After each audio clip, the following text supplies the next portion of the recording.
Hey everybody. Welcome to my channel, I just read it. Today I have some stories that I hope you enjoy. If you like this channel and the content, don't forget to like, subscribe, comment, share, and click on the notification button. Thanks. I appreciate every one of you. Today I effed up story number 1. Posted by u/senior_Andy_panda. Today I effed up by telling an old man where the exit is. I work in sales, more specifically, I'm the human equivalent of a pop-up ad inside retail stores generating leads for a utility.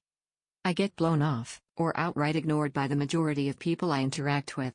I also have a pretty decent read on whether or not someone is interested in what I offer. With COVID and everything going on, I like to be extra helpful when I can, and just kind of chit-chat with people, even if they don't sign up for anything. Friendly human interaction is good, right? Anyways, this older gentleman, maybe like 80 plus years old, slowly walks up to me. There are certain people I won't pitch, the older crowd is usually in that group, so I just say hello and ask how he's doing. Very friendly, a bit slow to talk, just wanted to know whether or not he could exit at the doors by the registers. I told him, absolutely, they're not really monitoring doors too much here.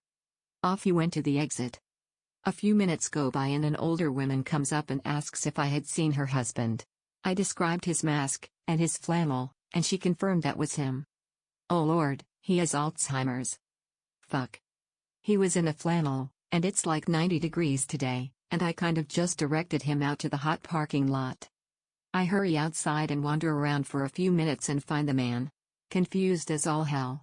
He thought he drove, and was looking for his car. Walk him back to his wife. She thanks me, and they go about their day. So yeah, kind of wondering why they got separated, but also not really my business. Just happy he didn't go missing or anything. And now some comments. Sam's 2011 commented. The strange thing about Alzheimer is that sometimes people forget how weak they already are. I have a grandfather who has Alzheimer, too. Normally he can barely walk, but sometimes he just stands up and old people runs out of the house to go shopping. Literally juice trash posted. I remember when I worked as a taxi driver, I picked up an older German man, who was a serious backseat driver, and dropped him off at Ingles. I told him I'd be back in 45 minutes to an hour to pick him up. Thought all was fine and dandy till dispatch calls 20 minutes later, frantic because his daughter was supposed to take him to the store and found him gone already. Turns out he had Alzheimer's, and nobody knew. Got a call from the police as I was racing back to find him and gave them his description. Found him arguing with a poor woman over by the post office next door because he thought she was me and thought she had lost the whole taxi limo. I'm just glad he didn't get hurt. Fishy fishy swim commented. Hey OP, please don't feel bad. You didn't F up. It's a totally invisible illness and people with it can be so good at appearing normal. My nan had it, and eventually had to go into a care home because home-based care just wasn't enough anymore. The home was specially set up to cope with Alzheimer's and had keypad locks on all the doors to exits, precisely because people with Alzheimer's do try to head out for a wander. One day my mum was up visiting my nan when a well-dressed lady in her 50s approached her in the corridor near the exit. She said to Mum that she'd forgotten how to get out, so Mum said, "Oh yeah, the code is 4x today." To anyone looking at her, this lady had her shit together and was probably visiting a relative but forgot the code to exit. Nope. Nurse came running when she copped what was happening. The lady was indeed only in her 50s, but had early onset dementia. Almost daily she got someone to give her the code. These things happen. Looking after a person who has dementia is extraordinarily stressful because they do things like this, but nobody would ever be angry at someone for responding normally to what looked like a normal request. You then went and found the man and brought him back. You did everything right. You didn't F you, but screw dementia. Horrible, horrible illness I wouldn't wish on anyone. Today I effed up story number 2. Posted by u/Sirius. Today I effed up. Letting my wife know the meaning of a phrase I would whisper into her ear. Standard not today, but 4 years ago. So, when my wife and I first started dating, 7 years now, she was fairly naive to the world. She grew up in a strict Southern Baptist environment and was never allowed to date, watch certain things, etc. etc. She moved out of her parents' house in 2013 at 21 years old. I met her 7 years ago on October 28. We started talking and messaging each other things fairly quickly and getting frisky. Now I've never done this with anyone else, but because she was very innocent to various pop culture references, I decided to give it a try. During one of our early makeout sessions, without knowing a lick of French aside from Dexter's Laboratory, yes, my dear reader, we are going there, I proceeded to whisper the phrase omelette du fromage into her ear. This turned her on immensely. So for 3 solid years this went on until I fucked up and told her what the phrase meant. Ever since then I've regretted telling her, and she never thought to look it up, because I always got a kick out of it. Omelette du fromage equals cheese omelette. Married for 6 years this past June, so I did something right.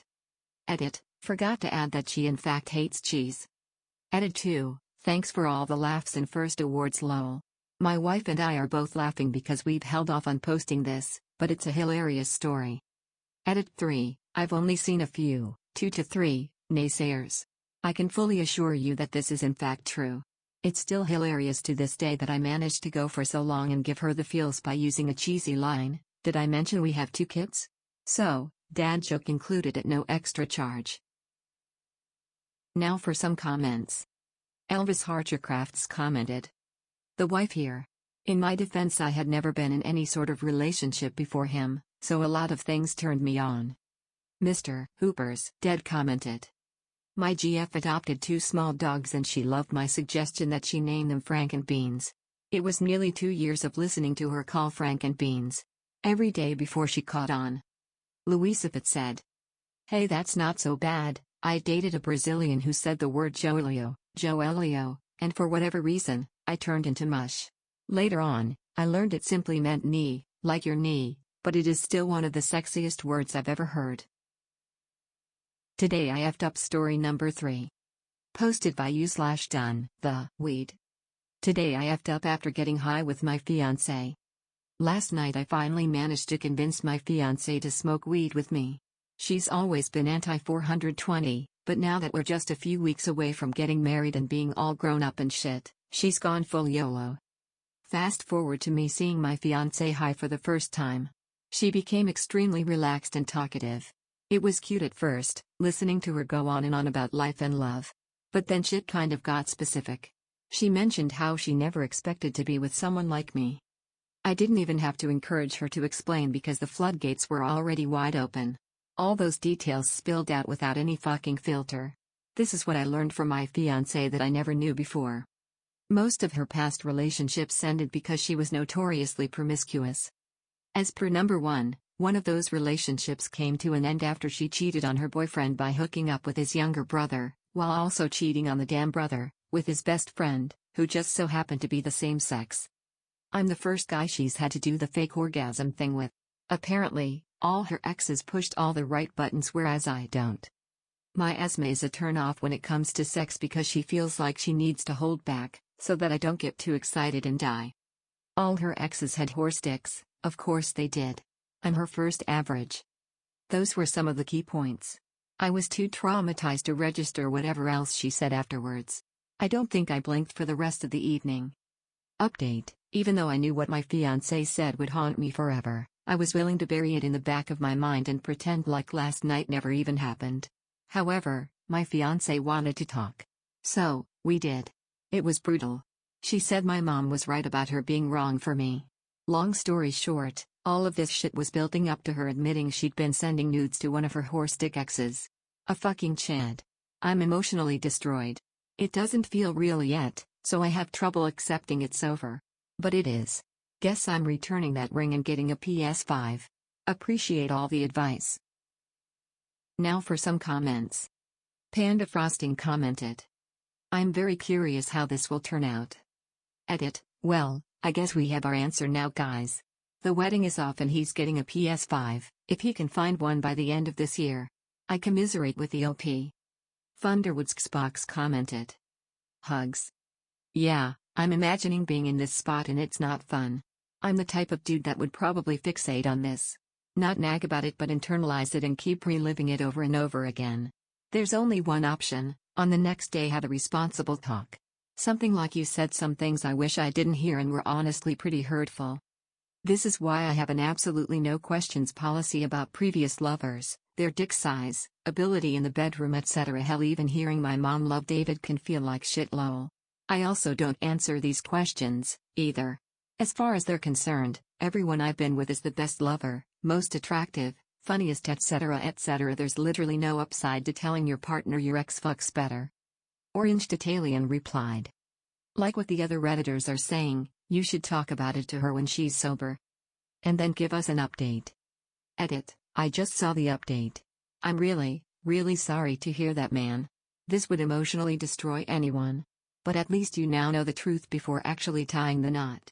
It will take time, but I really hope you will recover from this, Ag26Ga commented. Well, that's crazy. Personally, weed has never made me just be honest like that, so maybe that was her excuse to let it all out. But honestly, I talk about it sober. They might not be easy topics you want to bring up again, but at the end of the day she's your fiancé and you should be able to talk about anything with her. So talk to her, and if she really loves you, she won't cheat on you and be promiscuous. It might be hard to trust after hearing that, but if she's genuinely in love with you and ready to be in a serious relationship, she won't even think about cheating. And honestly, you can still have some good sex with an average size dick. Like, yes, that matters to some point, but really the connection and communication plays a big role. Because one of my exes I had the best sex with was on the smaller side, so be creative and try new things and tell her not to worry about your asthma and maybe try to joke about it so it doesn't become an awkward thing.